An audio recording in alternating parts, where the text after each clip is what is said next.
ازيكم يا شباب؟ عاملين ايه؟ يا رب تكونوا بخير وبأحسن حال. النهاردة ان شاء الله هنتكلم مع بعض عن ويسا ومبويمو، لعيبة برنتفورد اللي بصراحة بيعملوا حاجات كتير كل مباراة. عايزين نشوف مع بعض كده، هو لازم الاتنين دول بالذات يكونوا في الفريق بتاعنا ولا مش ضروري؟ ينفع استغنى عنهم ولا لازم اجيبهم؟ وخاصة ان هم داخلين على مباريات كويسة. يعني عندهم بصراحة 4 مباريات من أسهل ما يكون، وأصعبهم فولهام طبعا، ولكن مش هيكون صعب عليهم.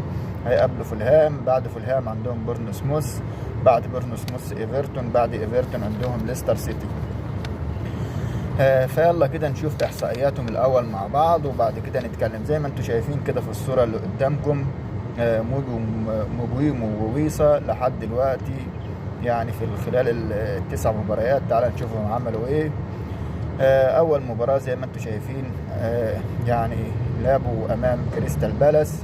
مبويمو جاب 9 نقاط، ويسا جاب 11 نقطة. يعني تتكلم عن 20 نقطة في 2 لعيبة في مباراة واحدة، يعني دي حاجة فوق الممتاز.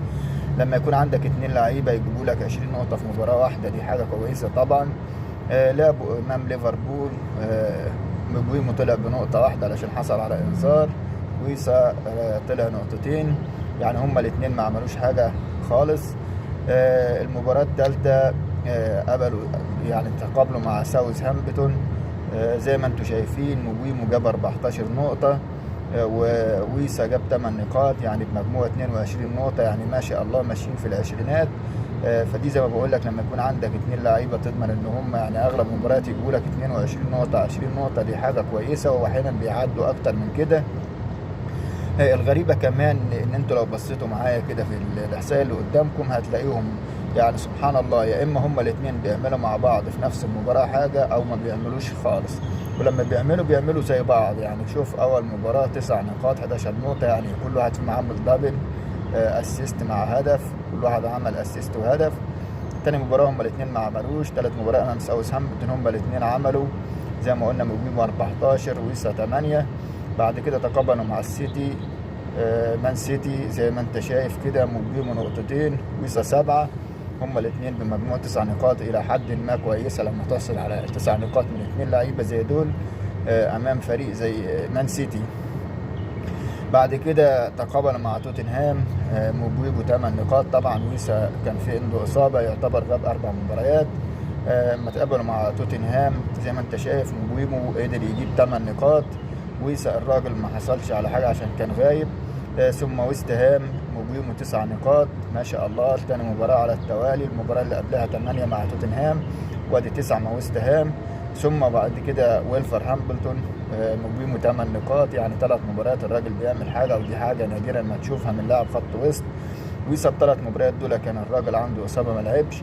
بعد كده المباراة الرابعة أمام مان يونايتد، مبويمو ما عملش حاجة، جاب نقطتين. ويسا الراجل نزل بس كلها تلت ساعة عشان كان لسه راجع من الإصابة. دي حاجة ما تضروش. انت كده كده لو كان عندك في الفترة دي ما كنتش هتلاعبه أكيد المباراة دي، يعني ما كنتش هتتضر منه. ثم أخيرا تقابلوا مع إبسويتش تاون. ما شاء الله، يعني عندك مبويمو جاب 15 نقطة، ويسا جاب 10 نقاط. يعني 2 لعيبة ب 25 نقطة. لما يكون عندك 2 لعيبة تضمن من وراهم 25 نقطة، دي حاجة طبعا فوق الممتاز. وانا بصراحه بفضل الطريقه بتاعتهم، اللي انتوا عارفين اسلوبي في الفانتزي يا شباب، ان انا بقول لك ما ينفعش تشتري لاعب من كل فريق، صدقني مش هتحصل على حاجه.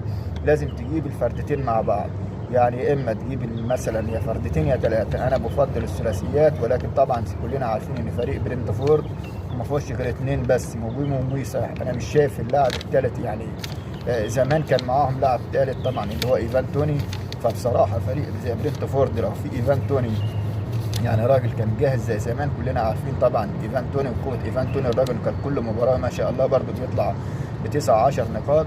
فلو كان الثلاثي موجود ايفان توني مع مبويمو مع ويسا، كنت اضمن لك لا يقل عن 30 35 نقطة كل مباراة. وده اللي احنا شفناه من خلال الاحصائية اللي كانت قدامكم دي. يعني انت لما تبص يعني اقل مباراة يعني بيجيبوا فيها 20 نقطة 25 نقطة. كمان يعني لما تبص كده يا شباب، هم ما طلعوش بلانك كتير يعتبر عشان، وبعدين هم يعني جايبين النقاط دي. وويسا ما لعبش 4 مباريات. انت لما تبص المجموع نقاط واحد زي مبويمو جايب 68 نقطة.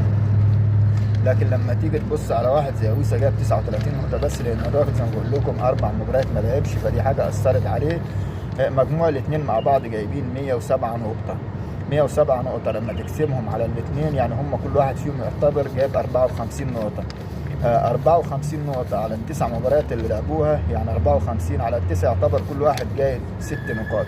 طبعا 6 نقاط فيهم ويسا ما لعبش 4 مباريات، ال4 مباريات دي كان اقل شيء هيزيد كمان 3 نقاط. يعني انت المفروض انك بتتكلم كل لاعب في الاثنين يعني جايب لك 9 نقاط في كل مباراة.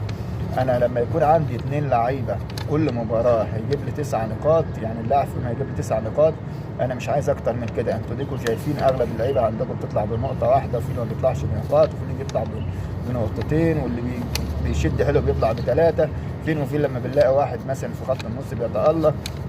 بالعكس انا لما يكون عندي 2 من فريق واحد زي كده واضمن 9 نقاط، لان 90% من اهداف فريق زي برنتفورد مش هتطلع بره طبعا بويمو او ويسا، ودايما بيعملوا مع بعض. يعني سبحان الله انت لما بتلعب بالفريق ده بتحس كده ان هم واحد فيهم بيصنع والتاني بيهدف، يعني او على الاقل تلاقيهم دايما هم الاثنين بيهدفوا في نفس المباراه، او بيصنعوا بيهدفوا زي ما شفنا من بيجيبوا هدفين، ومش دي اول مره، كررها اكتر من مره.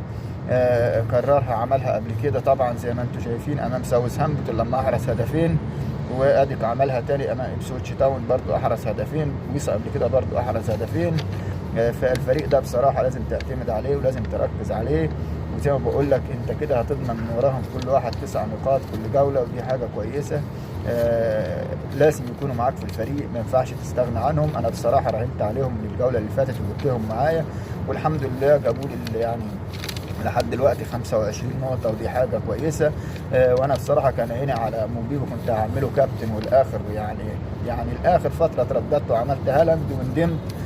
بس طبعا كله كان مكابتن هالاند، وهالاند كانت مباراته سهلة، وقلنا هالاند هيعمل هاتريك، وكان نفسي طبعا اعمل موبيبو كابتن، ويا ريت كنت عملته كابتن كان فرق معايا، كان هيجيب لي 30 نقطة طبعا. بس يلا الحمد لله قدر الله وما شاء فعل. عشان كده يا شباب من غير تفكير ومن غير تردد الاثنين دول لازم يكونوا معاك، غير كده ان هم سعرهم رخيص يعني مش غالي. يعني بنتكلم على واحد زي ويسا ب6.5 تقريبا، افضل من واتكنز ابو 9، وافضل من هافيرتس ابو 8. في نفس الوقت الراجل يعني اساسي 90 دقيقة بيلعب كل المباريات. علشان كده انا عايزك تركز مع الاثنين دول، لازم يكون يعني ما ينفعش تاخد واحد وتسيب واحد. ما تقوليش اجيب موبويمو واسيب ويسا، او اجيب ويسا واسيب موبويمو، لا دي سياسه غلط. انا ما بقتنعش بالسياسه دي. من كل فريق تاخد واحد هتطلع بلانكات كتيره في الفريق، انما انت لما يكون معاك الاثنين على الاقل لو واحد ما عملش الثاني هيشيله. يعني لو موبويمو احرز هدف وهو مع ويسا ما احرز مش مشكله، هيطلع مجموعهم الاثنين 11 نقطه 12 نقطه، اعتبر ان كل واحد فيهم يا عم عمل لك حاجه وجاب لك 6 نقاط. انما تاخد واحد وتسيب الثاني من كل فريق، تقعد تشكل واحد واحد واحد من كل فريق، تبص تلاقي عندك الفريق فيه 5 6 بلانك. لكن انت لما بتجيب الاثنين من فريق واحد على الاقل، لو واحد عمل الثاني مش بعتبره بلانك، بعتبر بقسم نقاطهم مع بعض، وبعتبر ان ده جاب لي 6 و6 او ده 7 و7. وبصراحه هما الاثنين مستواهم عالي، هما الاثنين فارقين في الفتره اللي فاتت، فلازم يكونوا معاك في تشكيلتك باي طريقه من الطرق. ونتمنى التوفيق للجميع، والسلام عليكم ورحمه الله وبركاته.